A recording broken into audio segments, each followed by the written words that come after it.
Hi, welcome again to Off the Page. I'm Leslie Choice, and my guest today is Toni Suzuki-Laidlaw. And she's the co-editor of a book called Consciousness Rising. She's also a psychologist, and we're going to talk about the book and some other ideas. Welcome to the show. Thanks, Leslie. It's nice to be here. In the subtitle, you have connections and transformations. What kind of connections and transformations are we talking about? Well, you probably need to know a little bit about the book. It's a collection of writings by 16 different women who are all middle-aged. And in these writings, they talk about their own personal stories. And the stories focus on connections that they made and transformations that happened as a result of those connections within their lives. You put this book together with Cheryl Malmo, and what was the impetus? Why pull together these stories and put them out as a book? Well, it all started when Cheryl and I were at a conference together. Cheryl lives at the other end of the country.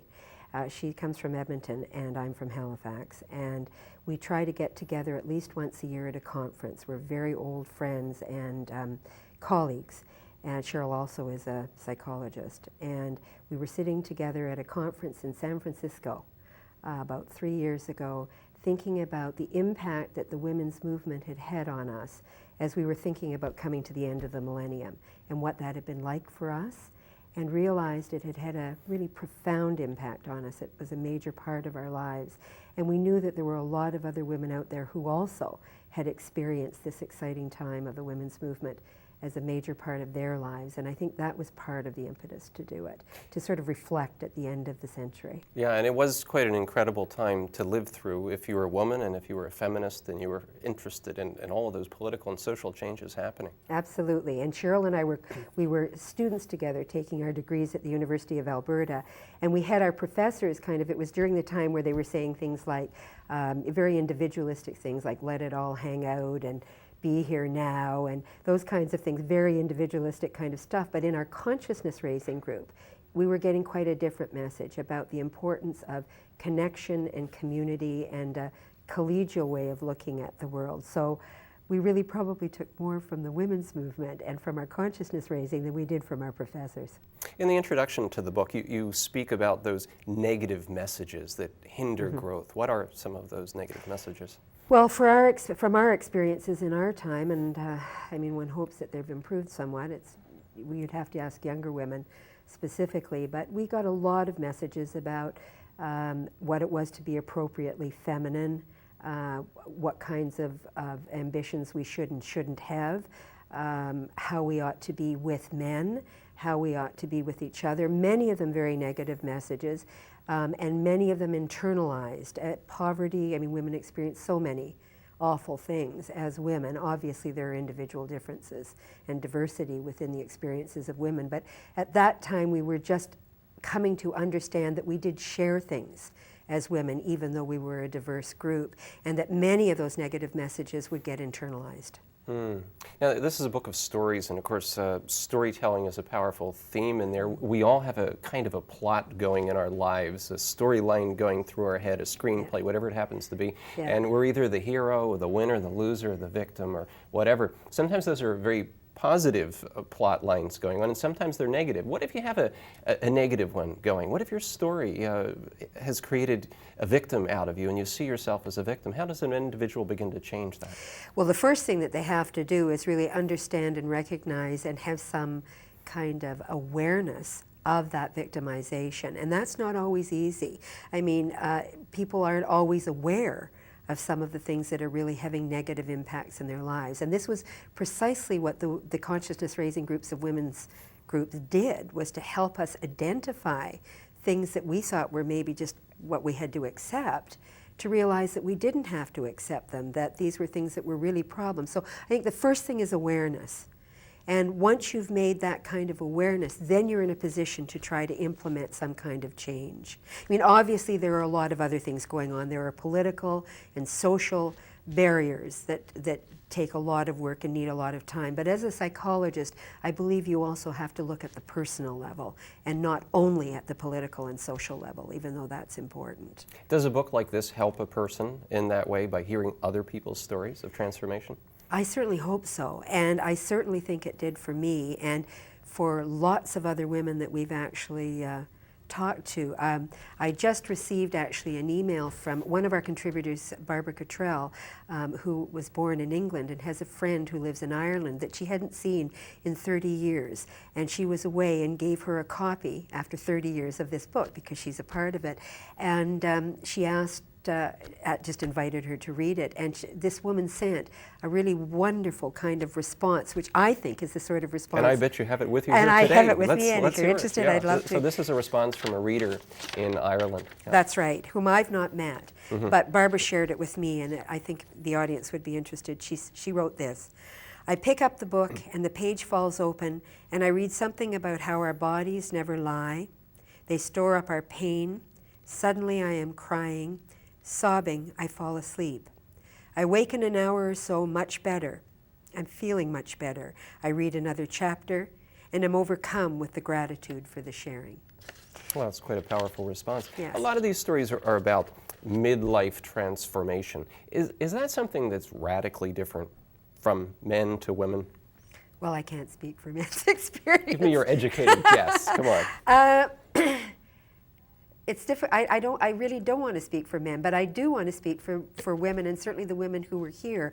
I think that we have an opportunity at this age to take time to look back and reflect on our lives, and all of the women in this book have done that and have overcome immense odds to go on to do very exciting, interesting, and different things. And there's a great diversity of women in this book, and yet somehow I feel that often women feel we're only coming into our own when we reach middle age. We've had to be paying attention to lots of other people's needs and may not have been able to pay as much attention to our own as we would like. So for me, and certainly for the women who wrote in the book, middle age is a good time. It's a time when we have been able to understand those problems, have worked at making changes, have had transformations, and are reaping and enjoying the fruits of that. Okay. I like it. All right. You're described in the book as being a feminist psychologist. Yes. Now I imagine that you've gone some distance from the original training that you had as a psychologist when you were going to school in graduate school. So maybe you could tell me where that is today. What is a feminist psychologist here in the new millennium? Well, first of all, I have to say that I'm not a practicing therapist anymore. I gave up my practice, which was only part-time. I've always been an academic, about a year or so ago. But I think women, the women who are the clients in the therapeutic relationship, certainly for me as a therapist and for other therapists, have made very clear what their needs are, and they don't fit the textbook kind of things that we learned in university. Yes. In fact, very little of what I learned in university was a particular help. I really learned everything, not everything, but I certainly learned things that were important to know from the women themselves. And I think women have become much more vocal in knowing what their own needs are and being able to ask for what it is that they need. I think that's a good thing. I'm delighted by that. I mean, I see it not only in psychotherapy, but also in medicine. They're much more informed consumers and of services, and they know what they want, and they're more able to come in and say, this is what's important to me, please give it to me. And they're given a choice. I mean, they can say, if you're not giving it to me, then I think I'll go elsewhere. I think that's quite different from when I was growing up. Yes. Yeah.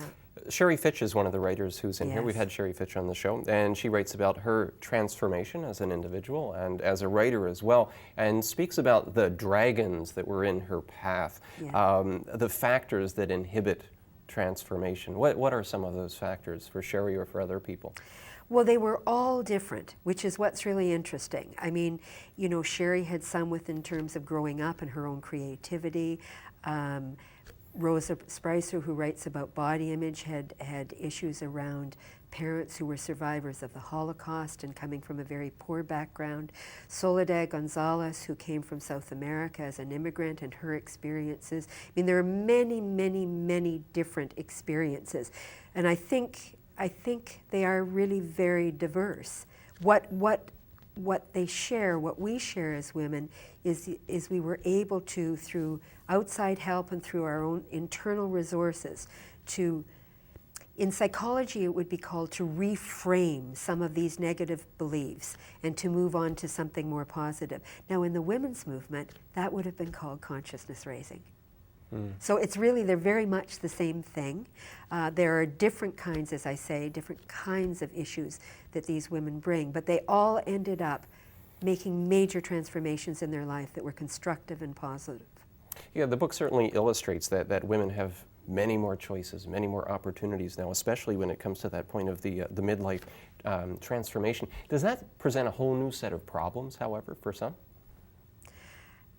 In what way?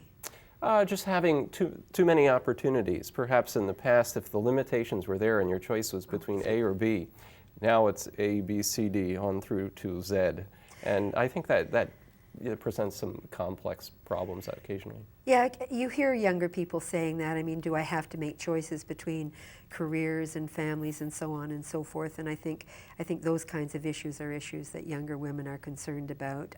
I personally think the greater the options there are, the better, the more opportunity there is to make choices that are meaningful for you, because they'll be different for each person. And I think that if we can provide a huge array of options and women can take the opportunity to think what makes most sense for me now in my life. And they'll be very different for different women. So I think the diversity of choices is really what's important. Mm-hmm.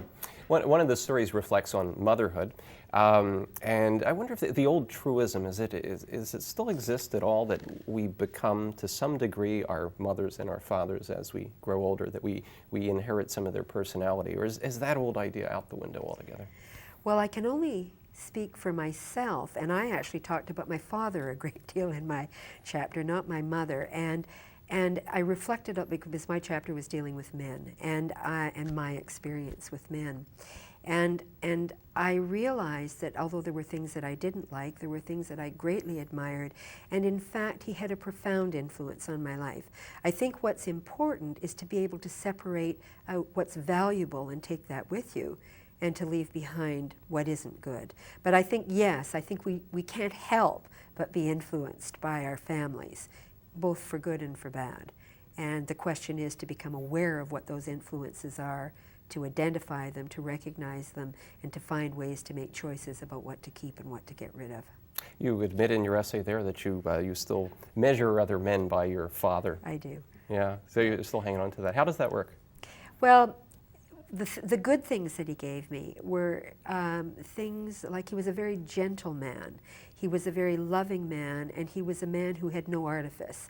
He was well educated, he was quite spoiled, he came from a very well-to-do family, he was not ambitious, which were problems. But the way he interacted with people, I think, were very special, and he also had values which were very important to me. He had values about the importance of respecting and embracing diversity. He valued women's contributions at a time when women's contributions weren't particularly respected, and he cared very much about people. So and my partner, I think, has the best of his qualities. He also had a wonderful sense of humor. And I don't like men who are artificially charming.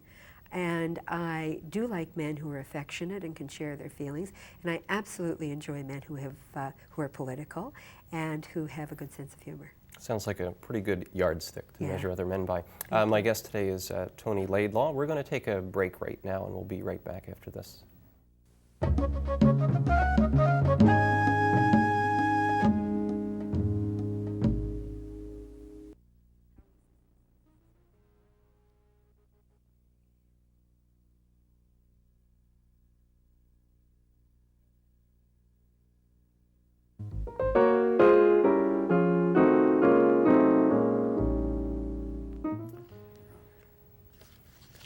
Hi, welcome back to Off the Page. My guest today is Toni Suzuki-Laidlaw, and we're talking about her book, Consciousness Rising.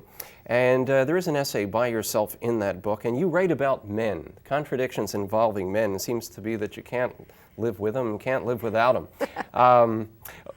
Read your excerpt from the book, if you would, maybe to set us up, and we'll talk some more about that. Okay, I will. I've chosen a passage that again relates to my father. And let me start. My cultural background is unusual.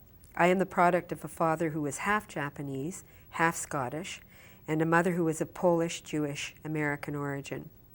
Because of this, I identified with other outsiders from a very early age. I was born at the beginning of the Second World War and began elementary school in 1944. During those early school years, it was not unusual for some classmate to label me a dirty Jap or a dirty Jew. To my parents' great credit, I remain proud of my unusual heritage. Remember that you are our very own little United Nations, my father would lovingly reassure me when I came home angry and upset by school ground taunts. You represent the world's future, and I believed him. Deeply proud of his Japanese heritage, my father taught me how to use chopsticks long before I could manipulate a fork or knife. Throughout my childhood, he regaled me with stories of his life as a young boy growing up in Japan and with tales of his ancestral background. We come from a long line of samurai warriors, which may account in part for my fierceness in defending my principles and the people I love. After the bombing of Pearl Harbor, when Japanese Canadians were subjected to harassment, recrimination, and degradation, he made the painful decision to officially change our last name from Suzuki to his mother's maiden name of Laidlaw in order to protect me. I was 3 years old at the time.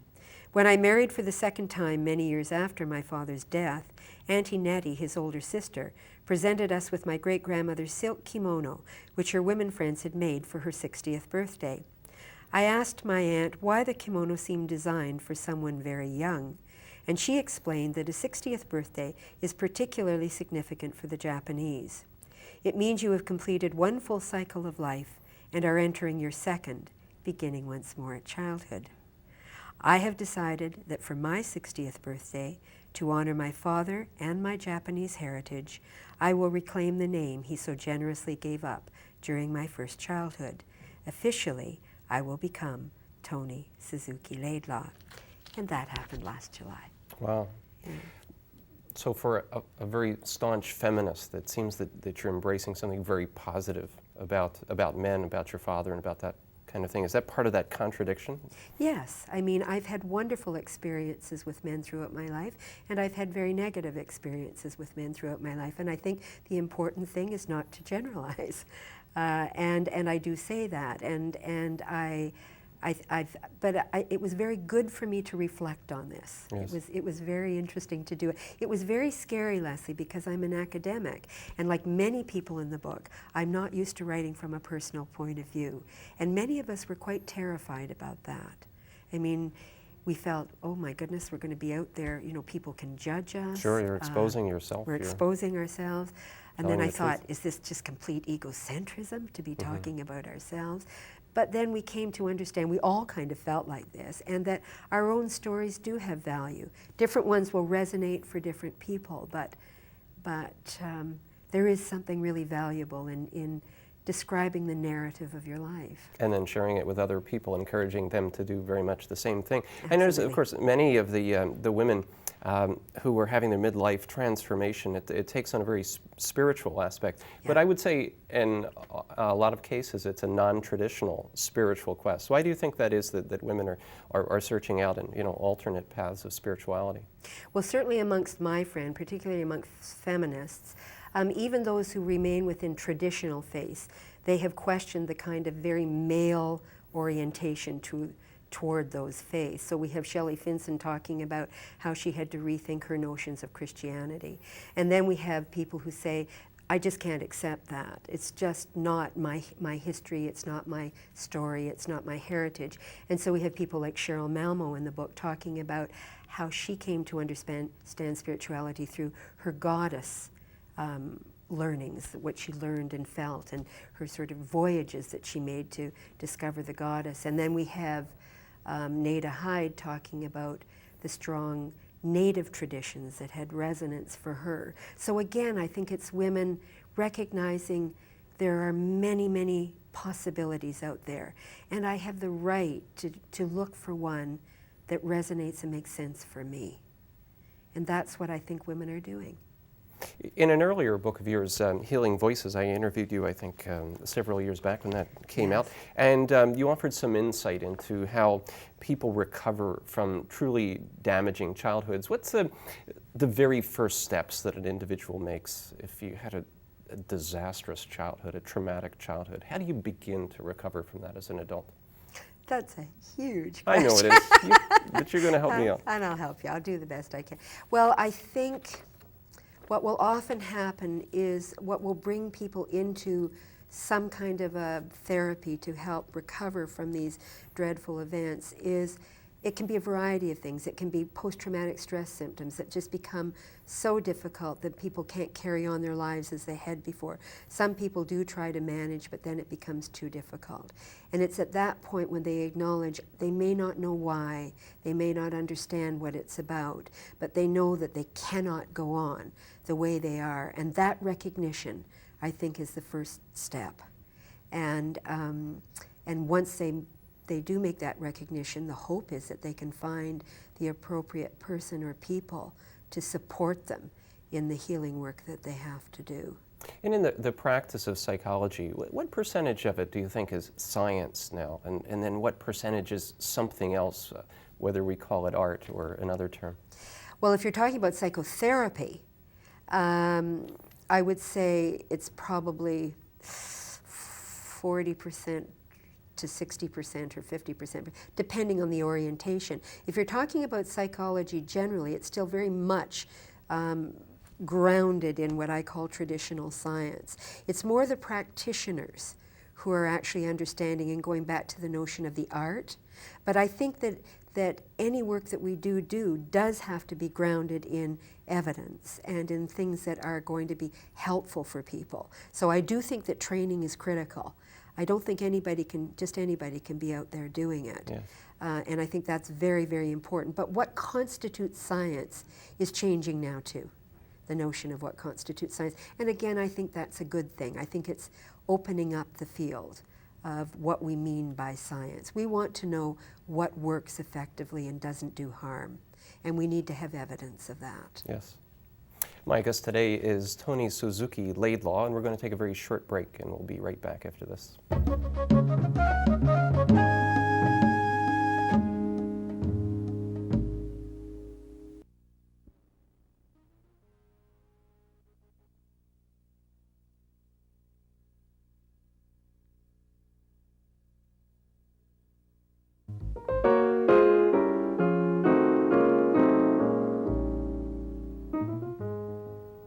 You've been watching Off the Page today, and my guest is Toni Laidlaw. What would you say is the future of feminist therapy? We've come such a long way over these last 30 years. Where does it go from here? I think it continues to grow. I think it continues to meet the needs of women and men. I think it is something that we will continue to see expanding and evolving, that will work toward any group of people who really have not been well served traditionally by the medical or psychotherapeutic profession. And the transformation that the writers who've contributed to your book that they're speaking about, is that midlife transformation, is that one single phase, or is it the beginning of a longer process and a cycle? No, it's certainly not one single phase. They've talked about a moment in their lives, and one of the things that would be interesting would be to go back and see, if you were to write this differently today, how would that look? And I think we are continually creating the narrative of our lives. And so consequently the narrative shifts. But what does remain, I think, true for all of them is that the transformations were critical, they were positive, they made a great difference in their life. And you believe in the idea of a book being a vehicle for change? Certainly one of them, yes. Thanks very much, Toni, for coming on the show. Pleasure. And thanks for watching Off the Page. I'll see you again next time.